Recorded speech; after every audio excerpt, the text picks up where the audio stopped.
మరింత కాలం పోరాడతాడని చెప్పి నేను భావించాను. వారు ఇంత త్వరగా ఆ పోరాటాన్ని ముగించి అనేక విజయాలు సాధించాడు. ఆయన అనుకున్న వాటిని కూడా సాధించాడు ఈ మధ్యకాలం విజయంతో పాటు.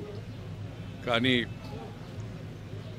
భగవంతుడు నిర్ణయాన్ని మనం ఎవరూ కూడా కాదన్నదేమో. ఆ భగవంతుడి పిలుపును అందుకని పైకి వెళ్ళాడు. వారి ఆత్మకు శాంతి కలగాలని, వారి కుటుంబ సభ్యులందరికీ, ముఖ్యంగా శ్రీ కిరణ్,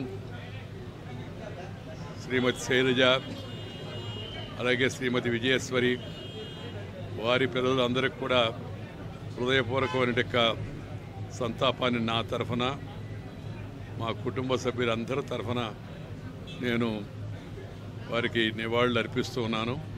మా కుటుంబ సభ్యులందరూ కూడా ఆయనతో ఎంతో ప్రేమగా ఉండేవాళ్ళు. ఆయన కూడా అందరినీ మన కుటుంబం అన్నట్టుగా చాలా ఆదరిస్తూ ఉండేవాళ్ళు.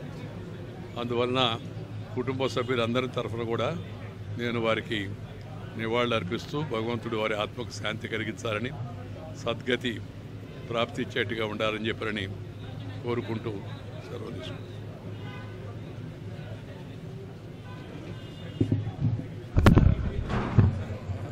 రామోజీరావు గారు మన తెలుగు వారిలో ఆయన ఒక వ్యక్తి కాదు,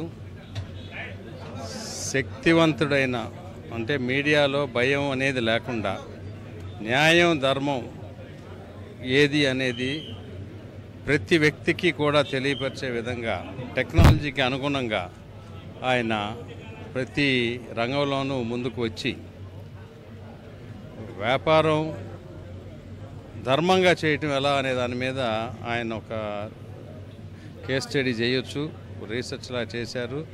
రాజకీయాల్లో కూడా, రాజకీయాల్లో ఎవరైనా ఒకటి తలుచుకుంటే ప్రజలు ప్రతిఘటిస్తే రాజకీయాల్లో ఎలా చేయొచ్చు అనేది కూడా అందరూ ఈ మధ్య చూడటం జరిగింది. కాబట్టి సరే, కాలధర్మం ప్రకారం మనుషులు వస్తుంటారు పోతుంటారు, కానీ ఆయన జన్మ అనేది మన తెలుగు వారందరికీ కూడా ఒక గొప్ప అదృష్టం. ఆయన స్వర్గస్థులు అవ్వటంగా బలం చేకూర్చాలని కోరుకుంటున్నాను. రామోజీరావు గారిని ఈ మీడియా వ్యవస్థల నుంచి, అసలు ఆయన మీడియాలో ఎలా ఉండాలి అనేది నేర్పించిన వ్యక్తి గత 4 శతాబ్దాల నుంచి.